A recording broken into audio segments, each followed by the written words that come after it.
You've got your big attractions downtown and then all the Yeah. fun places and all the great places you can have dinner and Yeah. experiences. But then when you get into like those hidden gems, like the 401 Richmonds, where Yeah. people sort of stumble upon them, or you go down special laneways, like I in, love that. Yeah. yeah. What about you? Like, what are I some of your favorite like places to explore? This is funny because every single time I talk about like actual hidden gems, like literally all my comments on social media like rip me apart because they're like, "You're not keeping anything secret."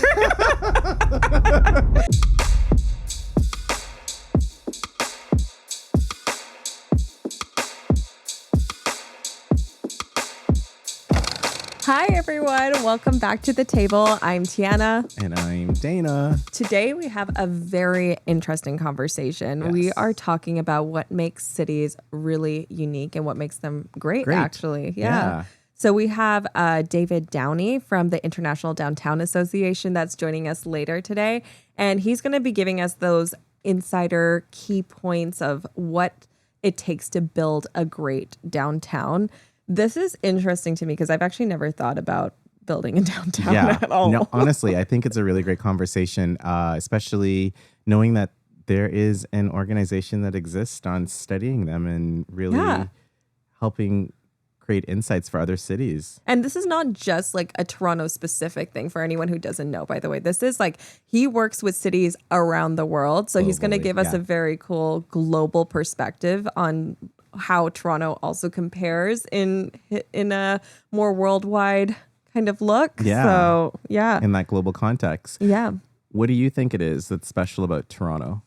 What do I think? Well, I think a lot is special about Toronto, to be honest. Like I love this city, and maybe it's because I've covered a lot of businesses in the city, so I have a personal connection to so many different individual stories. And I mean, I've traveled a lot, so it's when I look at it, it's like every time I come back here, like on the flight, and you see like the CN Tower and you see the skyline, it's just like, oh, this really has always felt like home. Yeah. Even though I didn't even grow up here, like I've always been Canadian, but I only moved here like in 2018. I knew I was Canadian and never lived here, and then I always felt like, oh, this. Like very quickly, I felt like Toronto was home for me. Yeah, I agree. Same here. Grew up on an island and being in Toronto certainly actually, I kind of feel like when I first moved to Toronto, it felt like home because it was so diverse that I didn't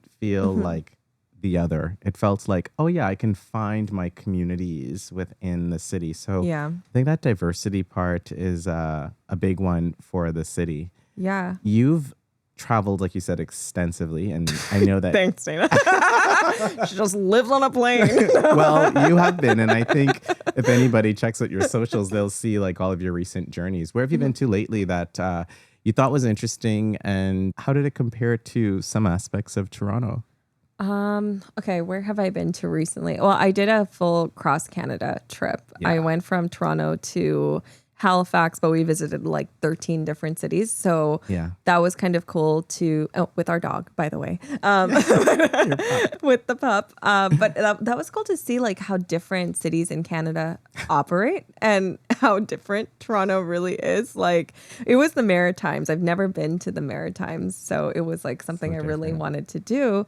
I like you can see the main core cities kind of having their own unique vibe, and none of them are trying to be Toronto. Like they're not trying to be like this hustle and bustle kind of city. Like Halifax, for example, was so laid back by the water. Like everyone's like taking their own time and just built on like this hill. And I know I came when the weather was great. Apparently the weather's not always that nice when you go there. I mean, I kind of understood that because like the rest of the trip was cold, but the 2 days we were there, it was great. But that's its own vibe. It's not trying to be Toronto. It's very much like that waterfront kind of vibe. The Maritimes and just the East Coast in general is something so special. We should probably do an episode on what makes a great country, because I think Canada from coast to coast to coast really is so diverse, and Toronto unto itself is so very different from most of the rest of the country. But You went to Paris recently. I was in That's France a more for a few global weeks. perspective. Yeah, you know what was interesting about that trip? I was like so out of my element, and that's really what I wanted. And I was excited, and then I was like thinking, so France recently, and then earlier in the year I was in Mexico, and I kind of had the same thought about what makes like culture of places. And Toronto does diversity well, but when you go to places like Mexico and France, which are so rich in their own cultures and have these like long established just ways of life, you begin to realize that there's sort of a trade-off at that, right? Like Right. culture comes with this sort of one lens of, or main lens of how people function in cities, whereas in Toronto, we build the city for everyone, right? Summertime Yeah. in the city, we see that a lot with our festivals. Everybody celebrates different things like Caravana to Pride to all the little street festivals that we have So as many well. street festivals Yeah, that we have. tons Yeah. of them. Like, this is why we get called the city of festivals. But I really enjoyed being, I guess, like entrenched in French culture. Two things I noticed though, like one is food. Really good French food, and I think you were giving me some tips on when I go to Europe, like what I should get into. But then you realize, oh my goodness, we are spoiled in Toronto because we've got really great French food here and all different kinds of cuisines. So you don't really have to go that far. You can actually just enjoy a taste of other places in the world because of our great mix of cultures. In fact, there was a quote that I was looking at. It was by Jane Jacobs, and it says, cities have the capability of providing something for everybody only because and only when they are created by everybody. And so that's so reflective of our city, right? Like, That's so true. yeah.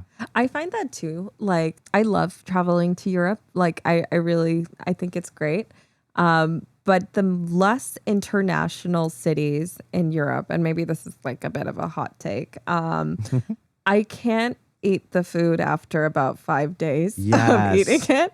And I know that sounds really bad and that can sound really spoiled, but yeah, maybe we are a little bit spoiled in Toronto because I can have a different cuisine every single day. And this is so Ray, my husband, for reference, basically any place that we travel to, this man, he's like, babe, we can live here. Like he gets very like romantic about a city. Like we went to New York and he's just like, oh, New York's so great. Okay, that's different, I guess, because they have different cultures. But it's like, when we went to Spain, he was like, this is amazing. Everyone takes a siesta at 3 p.m. We should live here. We went to Italy, and like he's still on his Italy kind of love because he's just like, we should one day we'll have a beautiful home in Italy we can return to. And it's like, this is great. Like I love that he dreams like this. Yeah. And it's amazing. But for me personally, like I think like in another lifetime, I would love to have like different places around the world that you can go and visit. But there is nothing like being able to come to a city that has so many different types of cultures and cuisine. Yeah. And that's a major thing for me when I travel is food. So, well, you just reminded me of the second thing Oh. was the conveniences of being in a city like Toronto, because being in Europe is beautiful, but it's beautiful, and no offense to your, like it's an escape, but the reality of living in a place is very different from when you're vacationing there, right? So we know that this summer has been one of a lot of heat waves. Toronto's had it. When I was in Paris, they were experiencing it and they had it. But they don't have AC. They don't have AC and they don't have elevators. And like it was when I was there, I had to climb 5 flights of stairs to get to my Airbnb. And then when I got in, I was in like drenched in sweat, and I went to turn on the AC and I'm like, Dana, you're in Paris. That I just didn't have it. And then I realized when I got back, like, oh, it's so nice that I can, isn't that crazy? Yeah. Like most of the year we're cold, and then when it gets hot, we just crank up the AC so we can stay cold. But it's nice to have the option, right? No, it's so true. Yeah. I think it's funny that Europe like revolves that way, because I think even in the UK right now, they're going through a really big heat wave. And yeah, we have family who moved there recently, and they were like, "There's no fans in the stores because everyone's like sold out all the fans and all of that." And it's just like, fans, where are your built-in air conditioners? But it's like there's different ways around the world of doing different things and just like how they live life. Yes. So, I mean, this is no way saying like you shouldn't travel to other places. No. Like you absolutely should. But I think it's more just saying like that we are really lucky to be able to travel to so many different places within the city as well, because we're kind of far away. Like my family lives halfway across the world. So it is a bit of an effort to travel out of Toronto because it's not the most central place in the world. No. So, but your family's visited Toronto. They visit often, and I would imagine Ray's family visits as well. Yeah. When they're visiting and you're seeing their experience of Toronto, like what are they saying about it? Because my mom grew up here, so for her, it's just like I think it feels like home. But a lot has changed since she lived here, which was probably like in the 80s or 70s or 80s. Yeah. So she says like a lot has changed, but like it still feels there's some familiarities and stuff. There are things like we always like to do with them. I think when we first moved, we didn't know all the good places to take them. And they're like, wow, Toronto's food scene has really increased. And I was like, no, I just know where to take you now. But I mean, like, it was always good. Yeah. But I think it's just like now they're seeing like, I think it has actually gotten even better in the last 5-6 years of living here. Like, I think there's just like a lot more openness to even more experimentation. Like I think we always had like the small mom and pop shops, which is something Toronto's known for, but I think there's like the world is starting to pay attention to it more now too. Well, because we've turned into this metropolis, right? Like we were always known for a very long time as Toronto the Good, and we were the smaller city behind Montreal, and then we had this big boom. Yeah. And I think with the influx of other people from around the world coming here, you're right. There's like this standard that has sort of been set for a city like Toronto. So if you're not meeting that standard, you oftentimes don't last.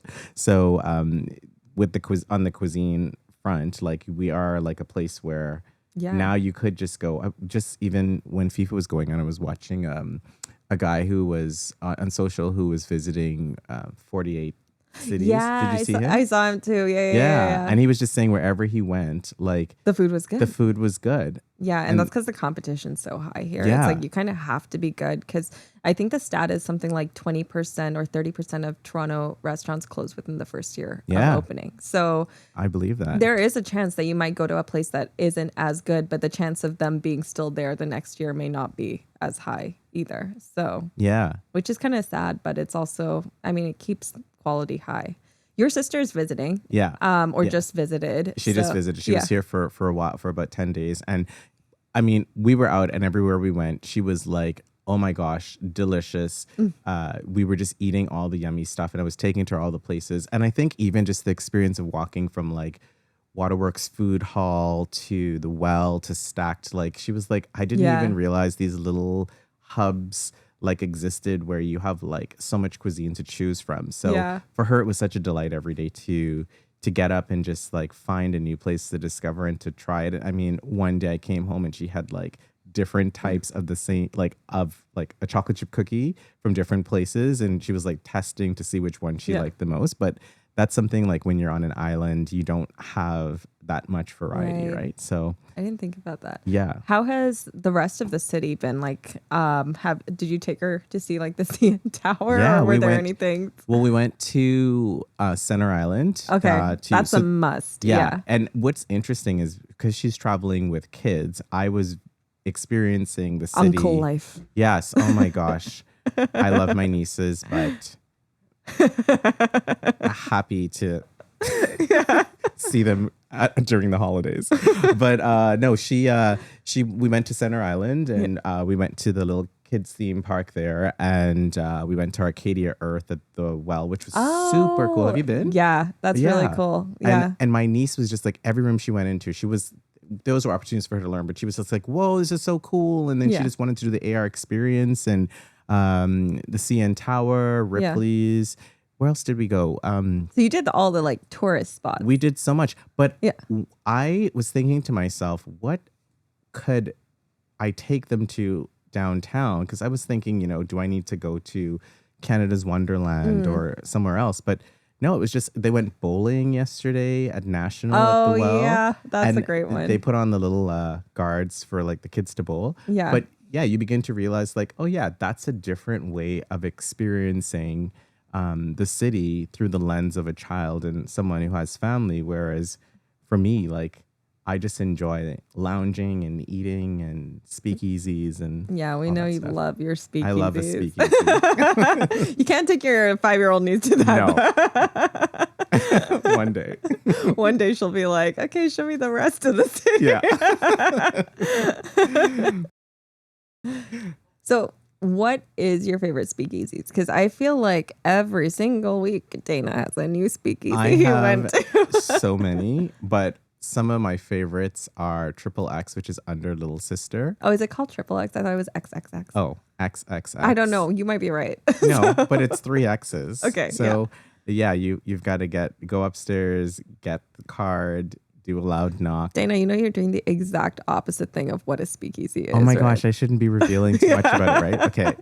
So go to Little Sister and ask them, how do I get into this speakeasy? yeah, this is a if you know moment. Then. Yeah. Yeah. Go to Little Sister. Next door at Cafe Renee, there's a cool one upstairs. And in that speakeasy on Tuesdays or Thursdays, one day of the week, they have like a live jazz band, but it's only like, they can only fit about like 20 people in the space. So it's like your little private like jazz party. La Plume has one that is really, have you been to that? No, you keep talking about. Yeah, I've heard of it only because you say it like probably once every couple days. The only thing I'll say to it is to get to it, you have to go through a toilet. Oh. Okay. And what's it called? Laloo. Oh no, that's not. That's clever. I think that's English and French. You can tell that I didn't do very well in French. I love it.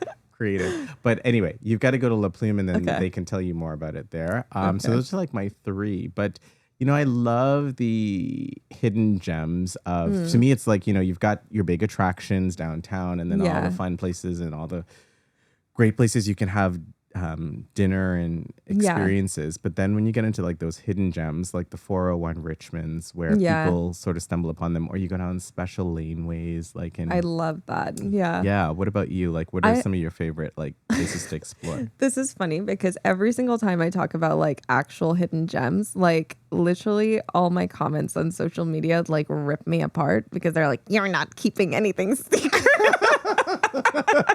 So I'm like, please no one kill me. No, there are a lot. Look, at the end of the day, this is how I see it. Like Toronto has so many hidden gems, and I will name a couple. And I just want to put a disclaimer that if we're not talking about the hidden gems in the city, you're gonna lose those hidden gems in the city, okay? Because nowadays the way people rely on business support is through talking about it, through getting it known. So if you're trying to gatekeep all of these things, they're gonna be gone because that gate's gonna be closed. So true. On that note, if we're looking at hidden gems, one that I recently love, and it's not exactly hidden, but it's the tiniest Cubano shop in all of Toronto. I don't know if you've gone. No. It's on Spadina and Richmond. It's called, it. Is it like, if you say the name. Cubano Kings.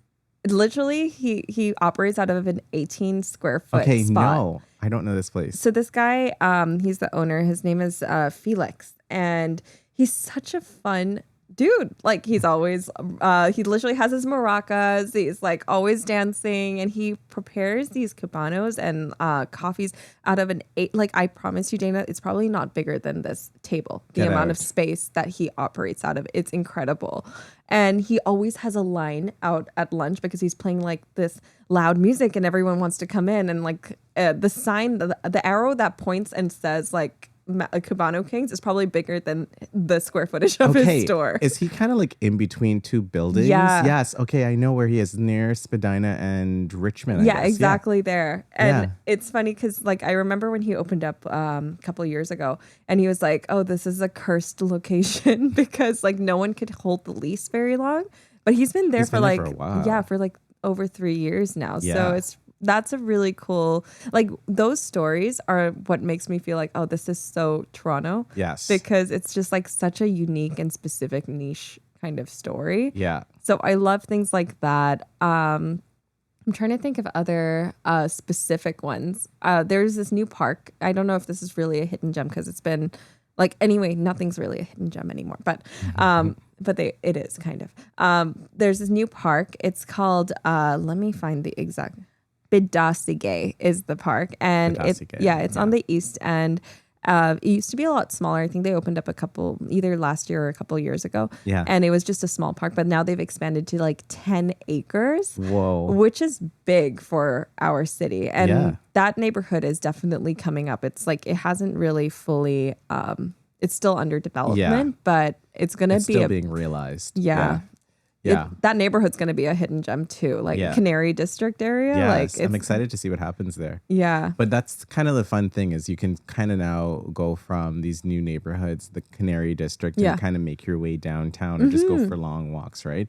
It really is a way to like get your steps in and just like chill and stay a while longer in these new neighborhoods. I love it. Yeah. Like, I think there's so many unique and very specific things about the city that are just very Toronto that you don't get in other places of the world. I mean, like we can literally find almost every different, like something from every culture almost in this city alone. Like, I mean, if you look at GTA and stuff, it expands that list even more. But yeah. Well, Toronto being one of the most diverse, arguably the most diverse city, I think there's probably a lot of things that we're doing right to keep that balance.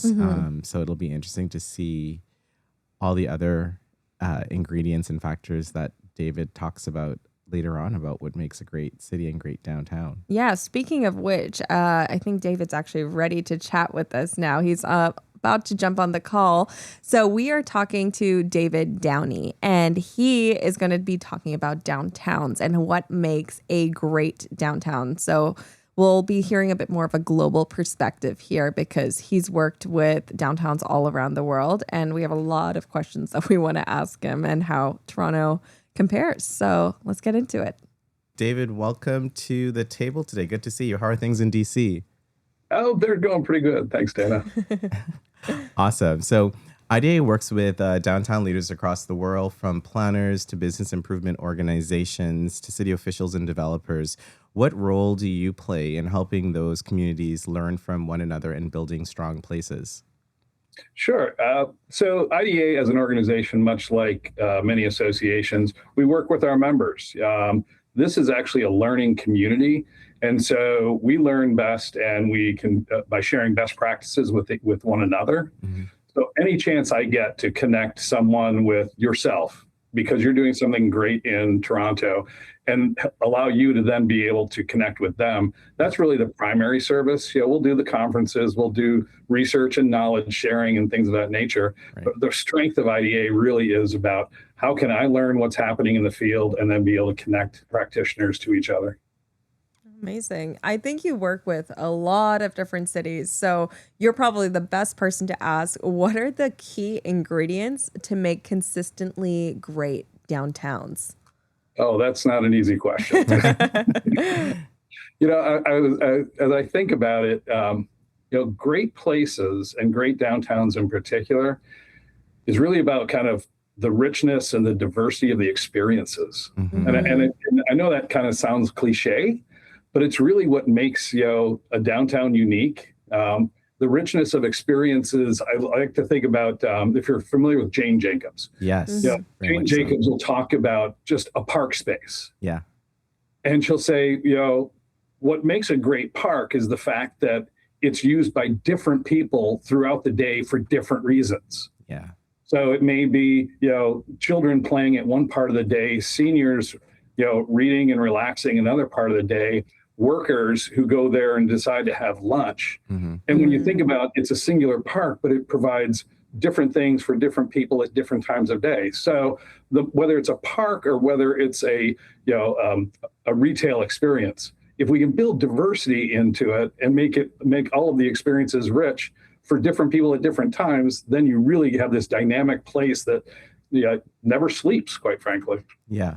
I think that's really hard to do with a lot of cities and finding that balance. And I think organizations like IDA really help with knowledge sharing and how we can each help to better our downtowns. So when you look at things like architecture, programming, safety, transportation, those are some common things that usually anyone who's involved with place management or planning is focused on. Is there anything that you think is missing from that, or something that maybe is like less obvious on, some of the leading downtowns that you've probably had some experience with working with?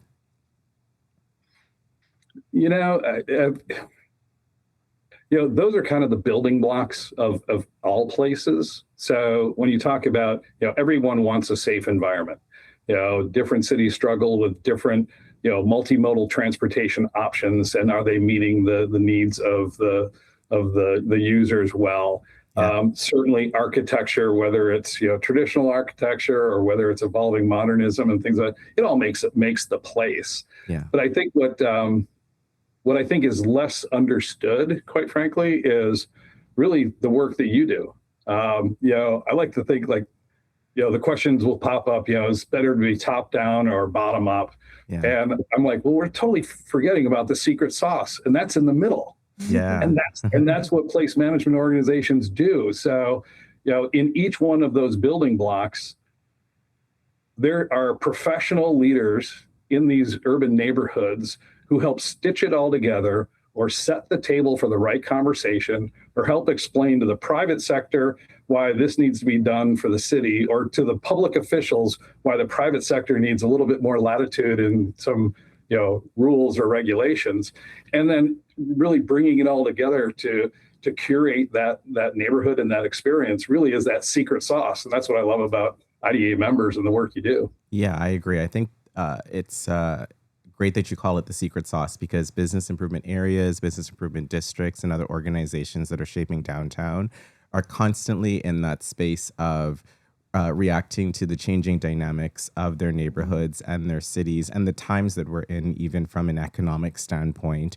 And I think what you were talking about earlier with Jane Jacobs and diversity is how do you constantly think about all of the users of the space that you are responsible for. And so those organizations are very central to that and have a really unique hand in shaping community. Yeah, it's really kind of fascinating because we're inherently public-private partnerships to begin with. Yeah. And when you think about the two sides, if you will, or the multiple stakeholders, they're entering the conversation with really an explicit purpose, right? Right. Everyone comes to conversation with something that they're trying to achieve or an outcome that they desire. And as nonprofit management organizations, I think we're able to step back and say, well, what's going to be best for the entirety of the neighborhood? Mm-hmm.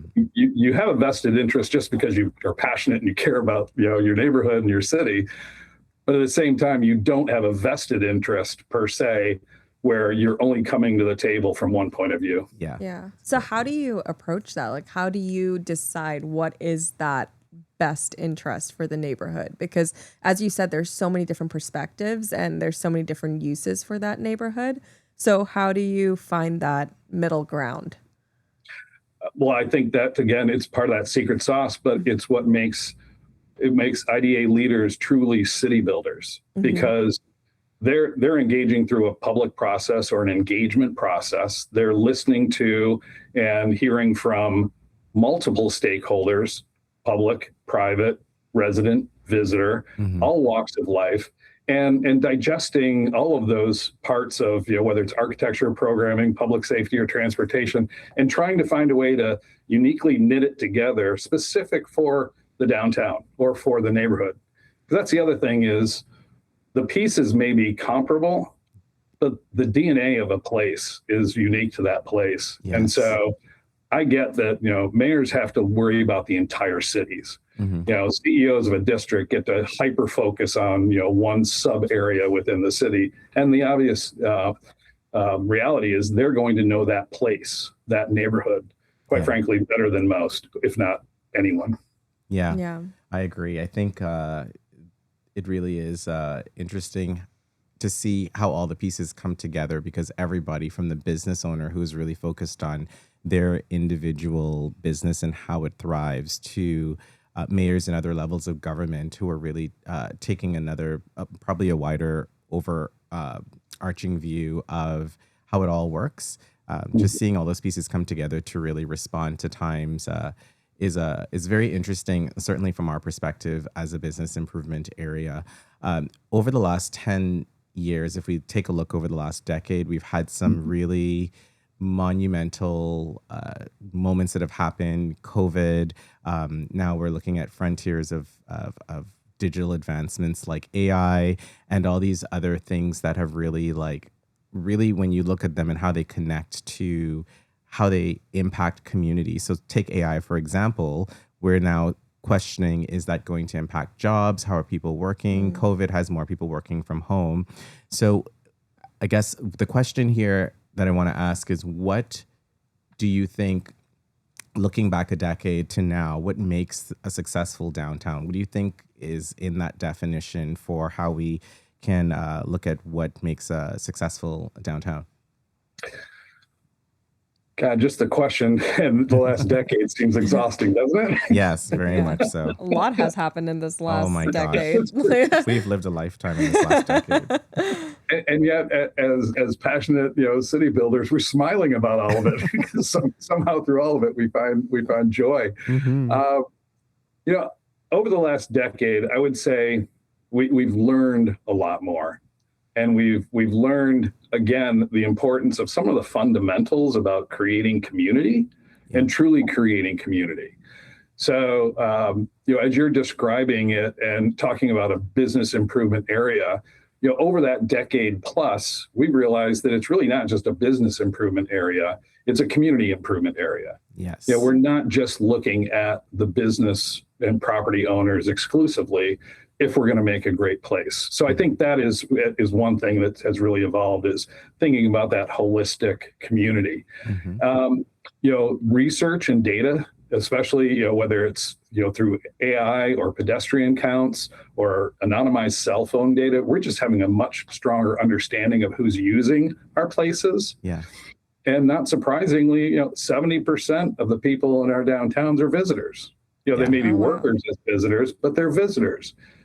Some tourism, some regional tourism, some international. And yet the way in which we built many of our downtowns, not all, but many of them, was largely 70% office on average. We've made great strides in getting more residents into our downtowns, but it's still on average around 16%. And then, of course, the entertainment or the restaurants and the venues and the retailing, that still accounts for about 14%. So in this last decade, we realized if 70% of the users are visitors and we're building it largely for office workers, we're not going to have that dynamic place if we don't start to kind of rethink in real estate terms the asset mix. I think that is actually a very important point, because what we've noticed in this BIA, and we've talked to our businesses and community stakeholders, and residents have sort of risen, whereas, a decade ago, they would have been sort of considered, I don't know, they may not have even been considered a main stakeholder because our focus has been so much on business. But nowadays, with people working from home and working remotely, we're always looking at, okay, well, who is the person that's existing in, say, the condo building above the restaurant? And now we've got to tap into that market more. And to your point, if you're a developer and you had all this office space, but now everyone's working from home because technology has become very sophisticated, that, it presents, I guess, an opportunity to figure out how do we, again, be agile enough to be able to respond to the changing dynamics of a community. So Very interesting point. I think even like if you look at COVID and how that shifted so many things, like there was a good 2 years where everyone was kind of leaving downtown cores. Yes. Like everyone was buying in like suburbs and all of that because they're like, oh, we need more space. Like if we're going to be confined into these tiny spaces, like we might as well just like leave that core. And then it looked like that was almost going to be that cultural shift that has broken people from living downtown. But naturally, over the last couple of years, people are moving back into downtown because now workplaces are not all fully remote. They're going into like these hybrid zones. So Yes. it's like people are back into that state of like, well, I don't want to be commuting like 40 minutes to go back and forth from work every day. I'd rather just do the walk, a 10-minute walk here and there. So it's like, it's an interesting shift I feel like we're in because now people are trying to juggle that. Well, what if something happens again? Like, do I have space? Or are we going to value the time that we're actually using to go back and forth between places? Oh, you're so right. And it was so frustrating to try and combat that narrative early on that downtowns were dead. Yeah. We knew that wasn't the case. And you can look back at 9/11 in Lower Manhattan. After that disastrous event, everyone said no one's ever going to go in a tall building again. And that wasn't, so, even places like Lower Manhattan, which, some decades ago was all about business. It's now 80,000 residents in small Lower Manhattan. Yeah. Wow. Financial district has moved, up to Midtown and now over to Hudson Yards. Yeah. But it's thriving as a neighborhood because, people may have taken a little vacation during COVID and left, but they're coming back. And it's that urban experience where you get to have strong work, live, play environments, and it's engaging, and it's like you get quality of life because you're just living. Yeah. You're not going to get that anywhere but in the downtown and in the city. Yeah, I agree. I think even when it comes to, which then speaks to the importance of the amenities that exist within community, right? Because if you look at cities like New York, Toronto is also known to be highly expensive to live in. And Tiana and I have talked about this a number of times. Like, why do you pay to live in a shoebox condo downtown? And I mean, It's because the building has a barbecue. Yeah.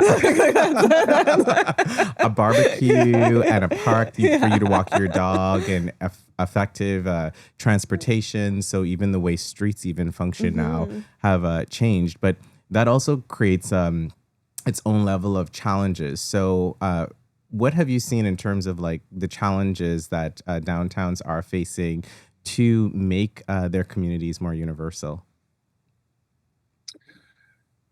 Well, you've touched a little bit on really kind of the quality of third places. By definition, it's not your home, it's not your office, it's all those other places in between, whether it's a coffee house or the park itself.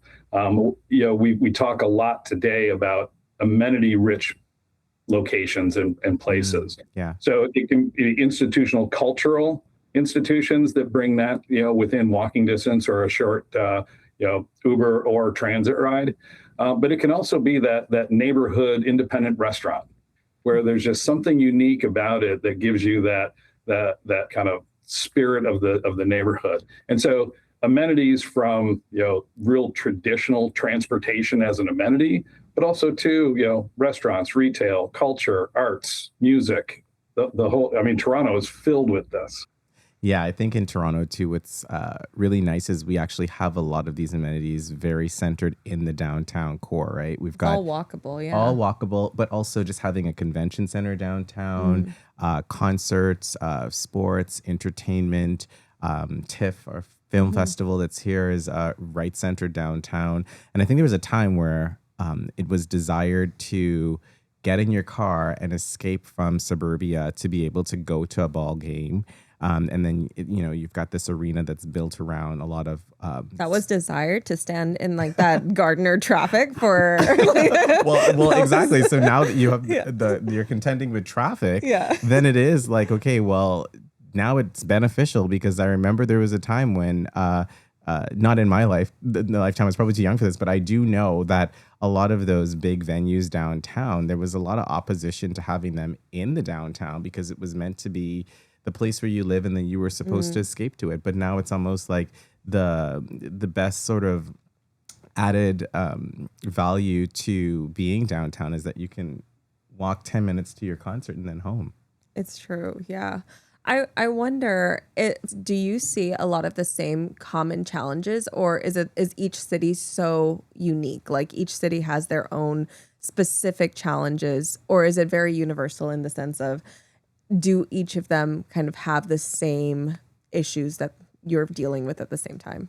It's a great question, and the best way I can explain it is, again, if you look at like the basic building blocks, a lot of the issues, if you will, are similar because everyone does look for safe spaces, places they feel like they belong.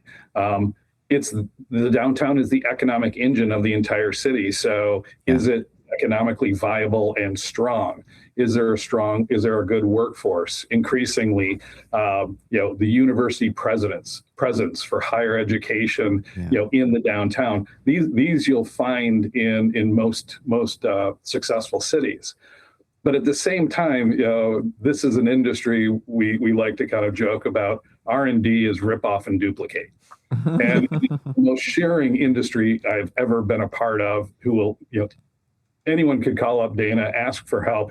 And Dana, you'd probably send the playbook and the budget and the rules of the road and the whole 9 yards to the other entity. Yeah. However, it's not just make it, put it into action. Because I do believe every place has its unique DNA. Yes. So while some of the issues may be the same, the way in which you can address them is going to be very dependent on the culture of collaboration, the way in which the local economy is driven, even the politics. Right now we've got a very divided public narrative. Yes. And I'm talking from the United States. You're in Canada. We both know that border got a little bit more distinct in recent times. But the practices are easily shared. How they're implemented and nuanced, that becomes really kind of unique to the DNA of a place and of the community itself. So I would say it's a little bit of both. There's definitely some unique challenges, but equally so some very curated and special application of best practice that has to happen locally. Yeah, right. On that note, because I agree, there's the rip off and duplicate, which is probably a good starting point if you're just trying to at least get somewhere. But I'm sure you've probably seen through your experience a number of cities that are doing some really special, unique things. I mean, there's a lot of cities that are great at the independent film.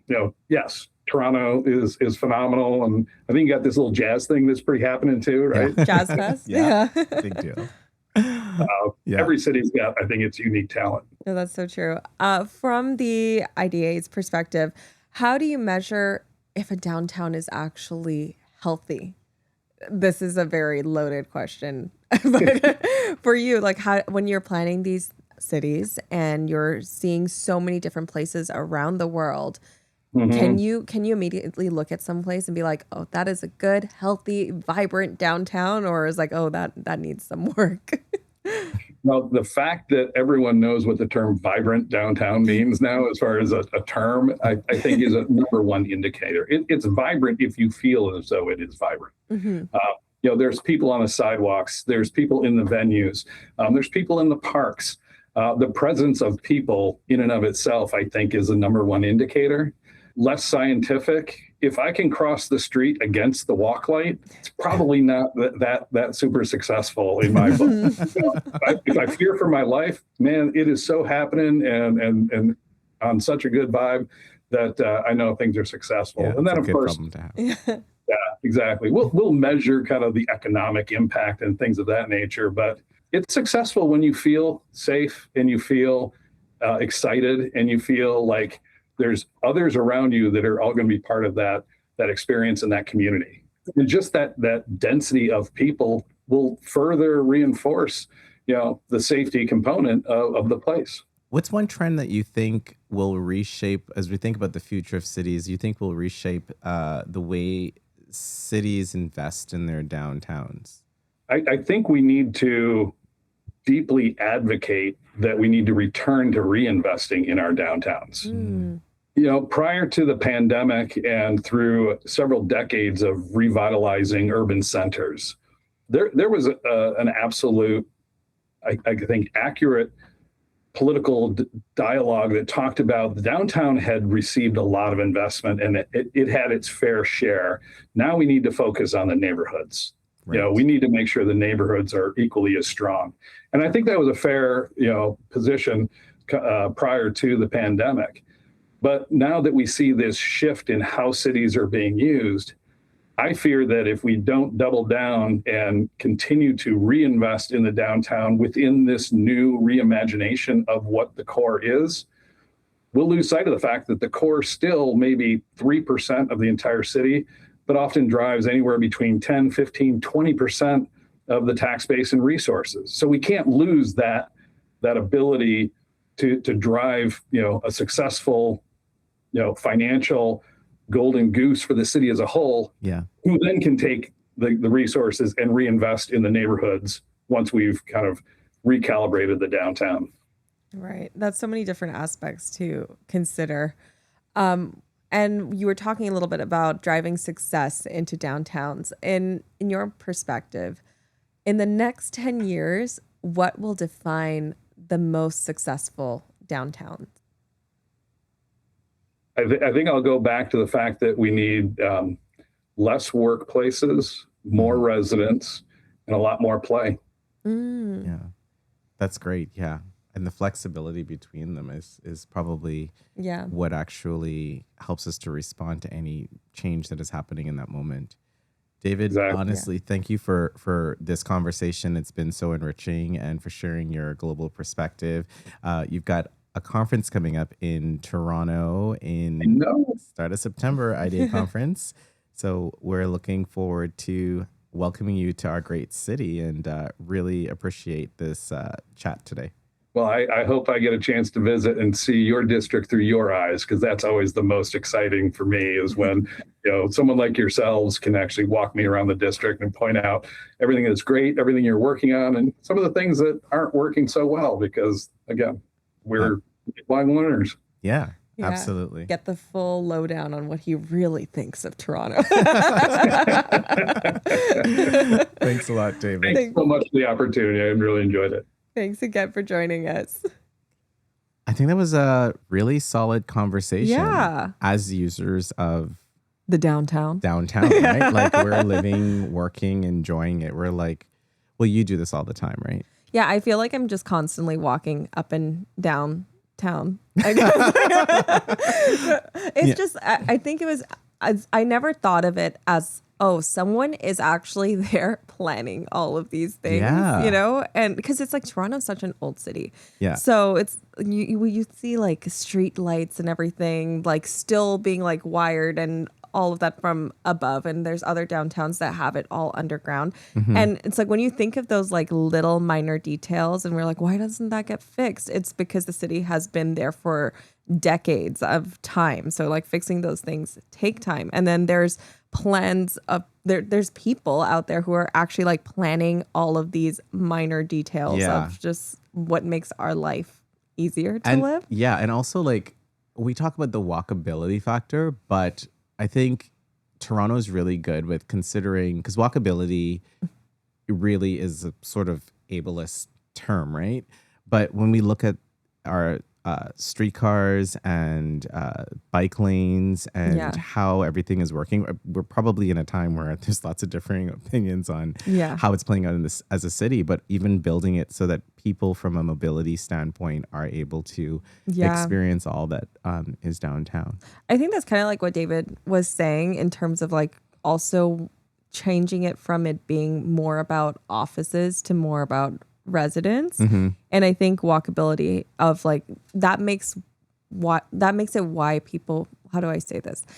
That makes it more desirable to live downtown because everything is so much more closer in proximity. Those amenities, like having the gym right there, having your favorite coffee shop just like a block away. Yeah. It makes it easier than living somewhere in the suburbs where maybe you have to drive like couple minutes to get to like the closest coffee shop, or some places like you have to drive like 20 minutes to get to the closest grocery store, which for me is like a bizarre thing. Well, this is kind of like what I said earlier in the episode about my sister, who just left this morning. And one of the things she was reflecting on yesterday when we were heading home was she just kind of said, oh my goodness, like, Dana, you don't understand like how great it is. Like, first of all, you're getting your exercise in. Like, her steps are skyrocketed because she's been downtown. She's with a baby and a 4-year-old. And wow, so she's pushing that stroller too, and getting that. She's getting her arms, her legs, all of that. And then she's taking her kids to the park, which is across the street. And she's like, that's great because they get their workouts in now. They're building parks to accommodate babies. And so the baby was there enjoying it as well. And she could just relax. And then, you know, even little things like having to run out to get like diapers. It's like, wow, if I didn't go to this store, there's another one nearby. Or she's seen the array of like food items. Like, it's just all these things we maybe take for granted. And I would never look at it as someone with no kids. I don't see the city through that perspective. But that's just one perspective of how someone's utilizing downtown. Yeah, absolutely. Yeah, it's really interesting. Like, I think I actually learned a lot from that conversation, or you actually appreciate what people are doing, you know? Yeah. I mean, that sounds so, I now appreciate you. Like, but it's true. Like, you don't think about like all of these things that maybe someone who doesn't see it on the day to day, like they don't take those things for granted. Like we take those things for granted because everything's nearby. But it's like there is an association that's putting together these events and these community building kind of things to make sure that the roads are actually busy and that there is accessibility everywhere you go. Yeah, it's not just magically happening. It's all intentional in the design. One other thing you had mentioned was around the amenity of having a barbecue. But it is so nice to have. I think that's the big thing downtown when you are looking at that price point. We touched on it a little bit of being downtown, all the other things, because you're not paying for a car to have to pay for parking, to change your snow tires, to whatever else, right? Like, all the amenities are there for you when you need them. And you also don't have the responsibility of having to take care of your own barbecue. Honestly, that's the biggest thing for me in terms of like living in a condo is that I don't want to have to shovel and I don't want to have to do all of the things that Toronto winters brings. So it's like, I know that the barbecue is going to be constantly maintained. I don't have to think about like, having to replace like the gas for the barbecue or having to get out there and shovel my car out of the like mowing street. a lawn, all those other things. There's still people who have houses downtown that do that, so we can't like generalize either. But that's fair. I think there is a niceness of just like having the ability to have that. But do you find, Dana, that like people are, even though we're talking so much about downtown, like Toronto's downtown is almost expanding like to DuPont and St. Clair. Yeah. Because I mean, I'm not going to lie. Like I do kind of look at apartments a lot just because I'm a bit of a serial mover. And I was like. A bit of a serial mover. I've only moved like 8 times. Okay. So in the last 8 years. Yeah. So, but still. I love that because you get to experience like the diversity of neighborhoods. Right? But you're right. On the topic of downtown expanding, right? Like we know what the city limits are with downtowns, but that's kind of the beautiful thing of being in a city like Toronto is where like these neighborhoods that are woven together. And on the walkability factor, you can walk an hour in any direction really from the downtown core.